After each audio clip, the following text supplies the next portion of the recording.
Welcome to the next E-40 review. This is Acid Roots. We're going to talk about Sharp on All Four Corners Volume 2. So when I reviewed Volume 1, I kind of said that it was um, a, a bit, somewhat better than decent, but I did not give it a higher score than like a 7 out of 10. Now, luckily, the best part about this is that this album completely nukes everything that I complained about on the first one.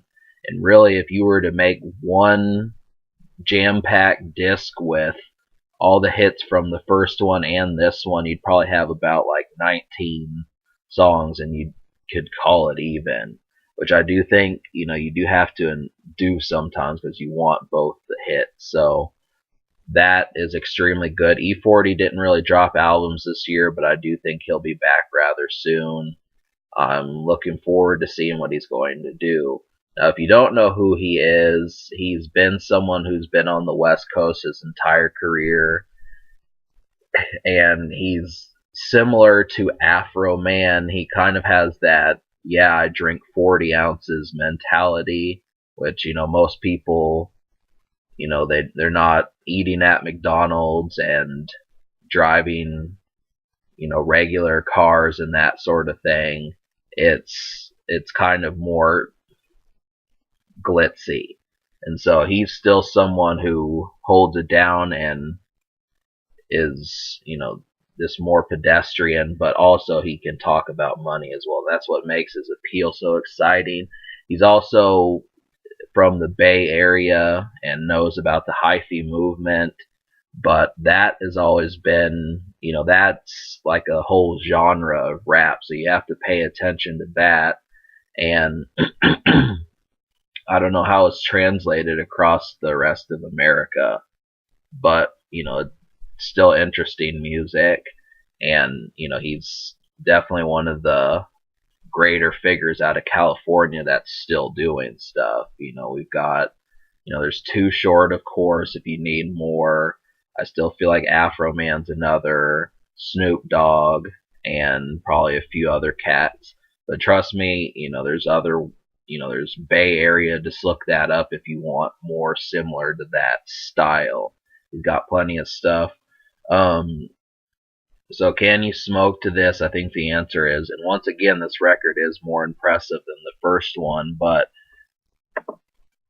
I think some great ones to smoke to would be Bout to Pour Up, Sleep, Jumpin' Like Mine, Street Sense, um,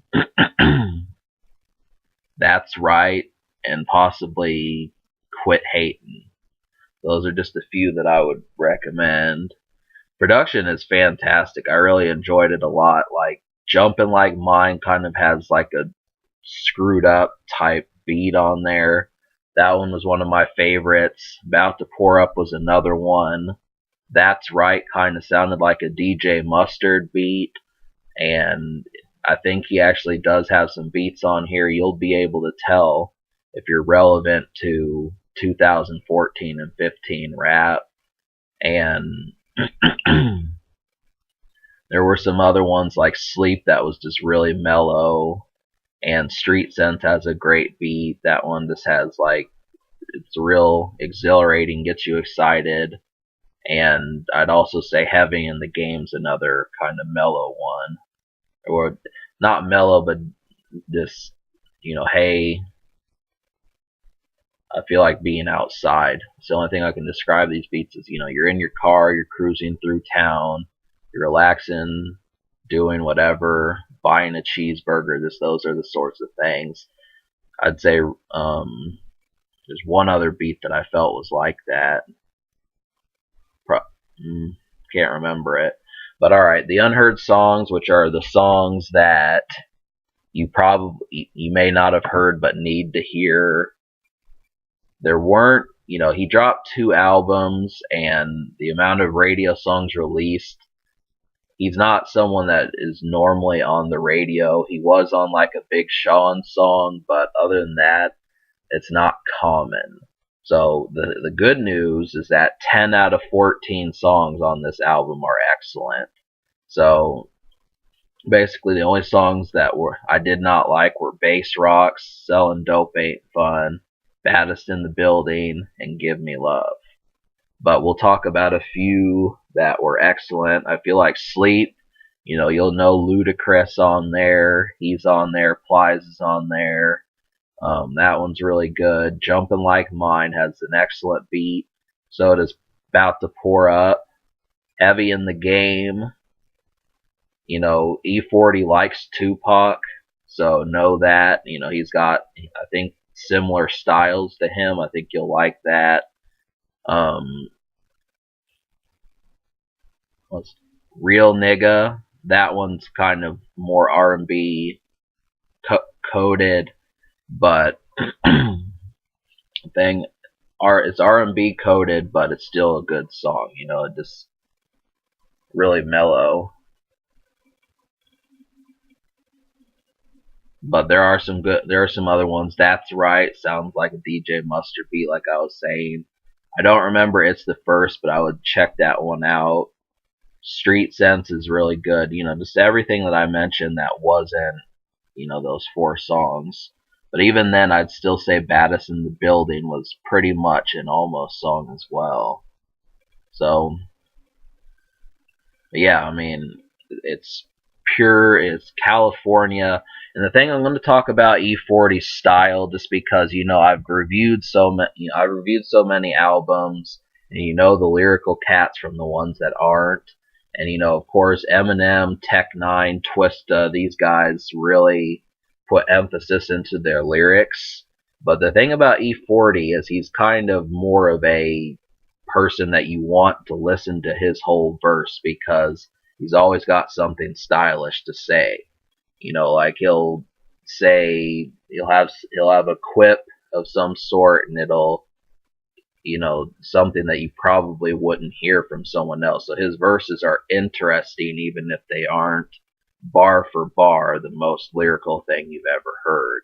Now, I'm not saying he's not lyrical, but he does put emphasis on style and catchiness, and that's something that I think you'll like with him, because for the most part he really doesn't drop boring verses, and if he does, it's just because he's kind of, watering himself down. He's doing it on purpose. So the score, this is going to get a 9 out of 10, because 10 out of 14, one more song would have made it perfect, but I could give it a 9.5. I don't really care. The Future, E-40, I think he was going to drop Sharp on All Corners 3 and 4, so that'll come out at some point, or maybe he'll make something new. But I think he has an EP coming out, and he's got a whole catalog of other stuff that you can listen to. The Social score, I'm going to give this a 6.5 Social. It's grand, and I think there's guests on here, but I don't know, it just needed something to really make this like a complete, everyone needs to hear it. So this is more of like a underground album, more so than a commercial success, and that's pretty much it. Not that it doesn't matter, or not that it matters. Can it be topped? I think the answer is not really. So this gets a 9.5 out of 10 and a 6.5 Social.